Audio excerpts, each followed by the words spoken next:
Alright, so today we got an epic showdown between two of the biggest powerhouses in the smartphone world. The iPhone 16 Pro Max versus the Samsung Galaxy S24 Ultra. Now, I've been using both Apple and Samsung for years, and I gotta say, I love them both. Each brand brings something different to the table, and it's all about finding what works for you. Quick backstory. My first ever iPhone was the iPhone 3GS. I still remember the day my dad got it for me when I was around 17 years old. Walking into school with that thing, man, it was like being the coolest person on the planet. I had people literally surrounding me in a circle, just trying to catch a glimpse of the iPhone. It was such a revolutionary device back then. But on the flip side, I've also been a huge fan of Samsung. My first Note was the Note 4, and that phone was an absolute game changer for power users. The S Pen was a tool like no other, and that's when I started really appreciating what Samsung brings to the table. So I don't really have a bias between these two phones. I think they both offer something valuable. And this video isn't really about Apple versus Samsung.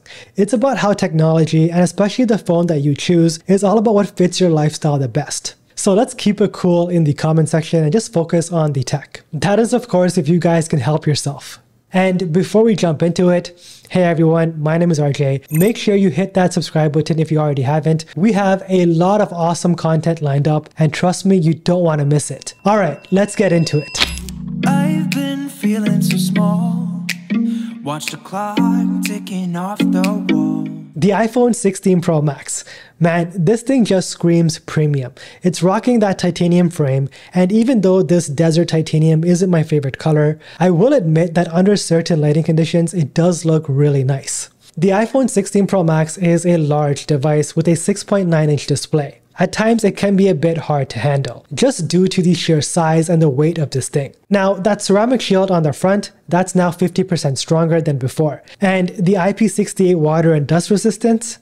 This phone is built like a tank. What's also super impressive is the tiny bezels. I mean, I remember how revolutionary the iPhone 3GS felt when it came out. And now here we are with an edge-to-edge display that almost feels futuristic. Apple's really pushed the limits on screen-to-body ratio, and just using it every day feels like an all-screen device. Minus, of course, Dynamic Island, which we will get into in a little bit. Now, the Samsung Galaxy S24 Ultra.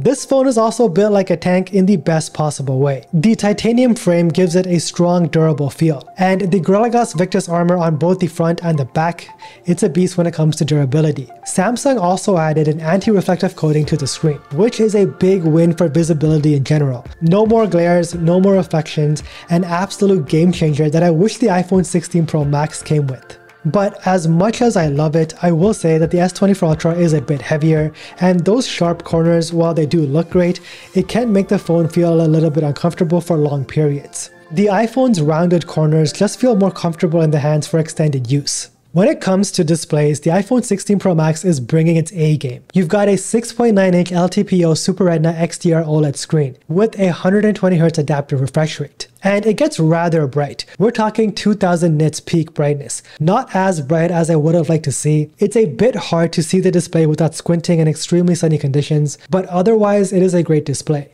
And again, those tiny bezels really add to the overall experience when watching videos or playing games. The Dynamic Island is still here, and while it is cool for certain features, it can get a little distracting, especially when you're watching content full screen. The S24 Ultra's got a 6.8-inch Dynamic AMOLED 2X display, and Samsung is hands down the best in the game when it comes to displays. 2600 nits peak brightness means it's even better for outdoor visibility, and the colors just pop more. I honestly prefer watching content on the S24 Ultra. The screen is immersive and the colors are a bit more vibrant. Plus, the punch hole cutout for the front camera is less intrusive than Apple's Dynamic Island, so you get that full screen experience without any distractions. When it comes to performance, Apple's A18 Pro chipset is an absolute beast. It's built on a 3nm processor, which means it's faster and more efficient. I was playing Genshin's Impact on this thing for about 30 minutes and it stayed cool throughout the entire game. This is thanks to Apple's graphene cooling system. Multitasking between apps, gaming, editing, you name it, the iPhone 16 Pro Max can handle it without overheating. The S24 Ultra isn't far behind with its Snapdragon 8 Gen 3 chipset. It's fast, don't get me wrong, but it did get slightly warm after about 30 minutes of heavy gaming. Still, it's a powerhouse for sure. But here's something interesting. Social media apps tend to run smoother on the iPhone. I know noticed that Instagram and Twitter feel a little bit janky on the S24 Ultra, and it seems like a lot of these social media CEOs just use an iPhone without even giving Android a shot. Recently, someone tweeted out to Elon Musk that they need to try Twitter on Android, and Elon responded with, "Is it that bad?" Hopefully this exchange actually gets him to use Twitter or X on an Android device and address a lot of the jankiness. It's mostly on the devs. Now, the battery life on the iPhone 16 Pro Max is an absolute beast. It's easily giving you over 11 hours of active use, which means you can browse socials, play games, and run 5G all day long without worrying about your battery dipping into the danger zone. And let's talk about standby mode for a second. This year, it's even more insane than it was on the iPhone 15 Pro Max. I left my phone unplugged overnight, and it didn't drop a single percentage point. That's unheard of. It's a huge improvement over last year's model, that's for sure. Apple's optimization here is next level. Whether you're playing high-intensity games or constantly scrolling your social media feeds, the A18 Pro chip and iOS 18 work together to squeeze every last bit of efficiency out of the battery. And the 5G management is also very impressive. It's handling all the background processes while barely sipping on the battery. So you're not sacrificing longevity for connectivity. But of course, while the battery life is rock solid, Apple still hasn't caught up when it comes to charging speeds. You're getting 30 watts wired charging and 25 watts MagSafe wireless. Now, this isn't bad by any means, especially when you're considering how long the phone lasts off a single charge. But for a flagship phone in 2024, I think we're expecting a little bit more. Faster charging would have been the cherry on top of an already impressive battery performance. On the flip side, the Samsung Galaxy S24 Ultra handles charging speeds a little bit better. It's rocking 45 watts wired charging and reverse wireless charging.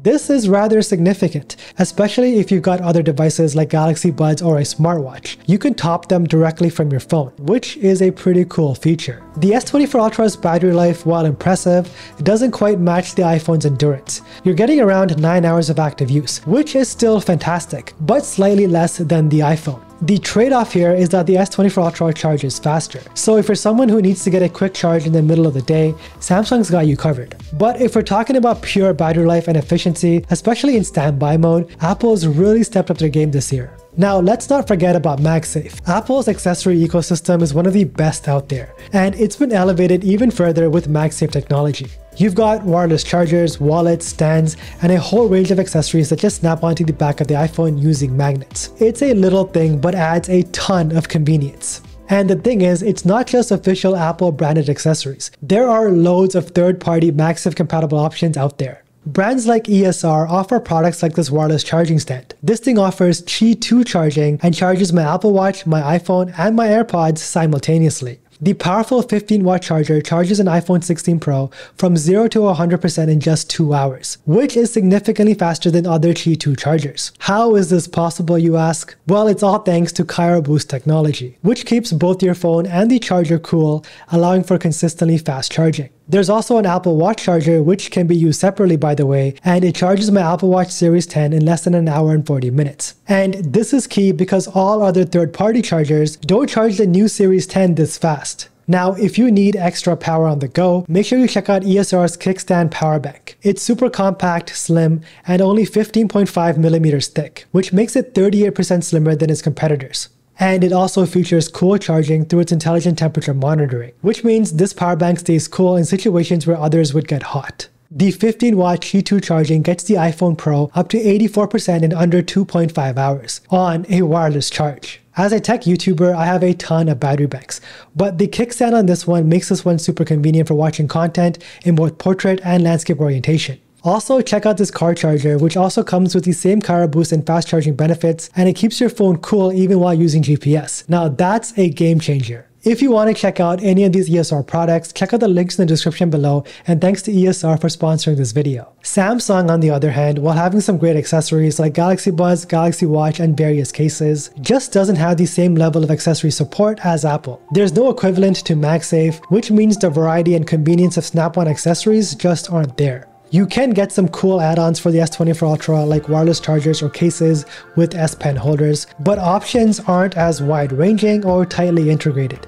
That means if you're someone who loves customizing and adding accessories to your phone, the iPhone 16 Pro Max is going to give you more options and flexibility. Now, iOS 18 is as smooth as ever, and if you're already in the Apple ecosystem, this is where the iPhone 16 Pro Max truly shines. You've got seamless integrations between all of your Apple devices. Whether it's AirDrop, handoff, or continuity, everything just works. But where Apple lags behind is without a doubt AI integration. Siri is improving, but it's still not on the same level of Samsung's AI capabilities. Apple seems to be taking their time with AI, focusing more on privacy than intelligence. So while overall user experience is polished, Apple's AI tools don't feel as smart or as proactive as Samsung's. On the S24 Ultra, Samsung's One UI 6.1 running over Android 14 gives you way more flexibility. It's highly customizable, and the Galaxy AI really shines here, with features like Circle to Search, Gemini, and Sketch to Image. You've got some incredibly useful tools that can speed up everyday tasks. The AI integration feels more natural and is definitely a strong point for Samsung. It feels like Samsung's AI is here, and it's pretty advanced, while Apple's AI is, well, non-existent. If you like to use AI for productivity, the S24 Ultra gives you more options, making it feel like a smarter, more intuitive device overall. Apple's ecosystem is without a doubt one of its biggest selling points. Everything just works together. If you've got an Apple Watch, AirPods, a MacBook, or an iPad, the integration is seamless. Universal control, handoff, AirDrop, these features make switching between devices effortless. But here's where Samsung has made some huge strides. The Samsung ecosystem is really coming together. The Galaxy Watch, Galaxy Buds, Galaxy Tab, and more all work in sync. And let's not forget about Samsung DeX. This feature is a game changer for productivity. It turns your phone into a desktop experience when you plug it into a monitor. Apple does not have anything like this right now. Another major point for Samsung, the S Pen. You can use it to take notes, sketch, edit photos, and even control your phone remotely. I use it all the time for editing videos on the fly, especially for TikToks. It's an extra layer of functionality that you just don't get with an iPhone. Now let's talk audio. The iPhone 16 Pro Max has stereo speakers with Dolby Atmos support, and it sounds great, clear, loud, and immersive. Whether you're watching movies, gaming, or just listening to music, the audio experience on this phone is solid. And if you've got AirPods, Apple's ecosystem takes the audio experience to another level. You've got spatial audio, automatic switching between devices, and seamless integration across the board. The S24 Ultra also packs stereo speakers with Dolby Atmos, and the sound quality is impressive too. I will say this though, when you compare both of these devices side by side, the iPhone's audio feels a bit more fuller at higher volumes. That said, if you're watching videos or gaming, the S24 Ultra is still going to give you a fantastic audio experience. Alright, let's dive into the camera battle between the iPhone 16 Pro Max and the Samsung Galaxy S24 Ultra. This is going to be fun because both of these phones are absolute beasts when it comes to photography and videography. Let's break it down. The iPhone 16 Pro Max rocks a 48 megapixel primary sensor backed by a 48 megapixel ultra wide and a 12 megapixel zoom lens. Apple has always been known for its excellent image processing, so you get that legendary iPhone photo quality, which excels in color accuracy, HDR, and especially video. If you're into creating cinematic videos or just crisp content, the iPhone 16 Pro Max has got you covered with 4K Dolby Vision and solid low-light performance. On the other side, the Galaxy S24 Ultra takes things to another level with its 200 megapixel primary camera. Yeah, that's a crazy number. This means incredible detail, especially in well-lit environments. And then you have a 50 megapixel periscope zoom, a 10 megapixel 3x telephoto, and a 12 megapixel ultra wide. The zoom capabilities on the S24 Ultra are next level, allowing for a 10x optical zoom and even up to a 100x digital zoom if you're looking to photograph something far off. If you're someone who loves versatility in shooting, especially when it comes to ultra detailed shots or zoomed in photography, the S24 Ultra is a solid choice. On the iPhone 16 Pro Max, Apple gave it a solid 5x zoom, but it doesn't match the ridiculous reach of Samsung's Ultra. If zoom is important to you, Samsung is the clear winner here. Now, when it comes to the ultra-wide camera, it's no competition. Apple dominates in this category thanks to that new 48 megapixel sensor. This ultra-wide camera is super crispy. Take a look at the detail in these comparison shots. Apple really stepped up the ultra-wide this year. Now, while Samsung may dominate in zoom and detailed images, Apple takes the crown when it comes to video quality. The iPhone 16 Pro Max can shoot in 4K Dolby Vision and offers ultra-smooth stabilization for handheld video. Plus, Apple's software optimizations and color science are still the best in the game, making it perfect for creators who focus heavily on video content. Samsung, however, brings 8K video recording to the table, but let's be real, most people won't need that unless they're shooting for a specific high-res project. Both phones handle low light situations like a champ. The iPhone's 48 megapixel main sensor and software optimization delivers better detail retention and natural colors in dim conditions. Meanwhile, Samsung's 200 megapixel sensor leverages advanced AI for noise reduction and clarity, particularly in those tricky low light environments. Samsung has been enhancing its AI-based image processing for tasks like night mode, and it's really showing here. Now, if you're a hardcore mobile photographer looking for flexibility, zoom power, and AI features, Samsung's S24 Ultra is your best bet, especially with that 200 megapixel main camera sensor. But if you prioritize video performance, color accuracy, the iPhone 16 Pro Max still holds the crown for the most balanced camera experience overall. At the end of the day, it comes down to your personal needs. Whether you're zooming in on every little detail with the S24 Ultra or capturing breathtaking video with the iPhone 16 Pro Max, both phones deliver pro-level photography right from your pocket. What's interesting here is, for the first time ever, the S24 Ultra is more expensive than the iPhone 16 Pro Max. The S24 Ultra starts at $1299 for the base model, and the iPhone 16 Pro Max starts at $1199. Now, you can always get the S24 Ultra for a lot cheaper thanks to constant deals. Alright, so where does that leave us? Both the iPhone 16 Pro Max and the Samsung Galaxy S24 Ultra are incredible devices, and you really can't go wrong with either one. If you're already deep into the Apple ecosystem, love making videos, and want seamless integration, the iPhone 16 Pro Max is a great choice. The tiny bezels, fantastic cameras, and long software support make it a solid investment. But if you're someone like me who likes versatility, customization, and you want a device that feels more productivity focused, then the S24 Ultra is the way to go. The S Pen AI features and that incredible zoom make it stand out, especially if you want more than just a phone. This is a real powerhouse tool. Like I said in the beginning, I've been a fan of both Apple and Samsung for years. My first iPhone was the iPhone 3GS, and my first Samsung was the Note 4. So I got love for both brands. I don't really have a bias between them. They each offer something valuable. So this isn't about Apple versus Samsung. It's about which phone fits your lifestyle better. Let me know down in the comments below which one you're leaning towards. Are you team iPhone or team Samsung? If you made it to the end of this video, drop a dolphin emoji down in the comments below. I would love to know who my true supporters are. And of course, if you enjoyed this video, don't forget to hit that subscribe button and turn on notifications so you don't miss out on the next one. Thank you so much for watching, and don't forget to flex with your tech.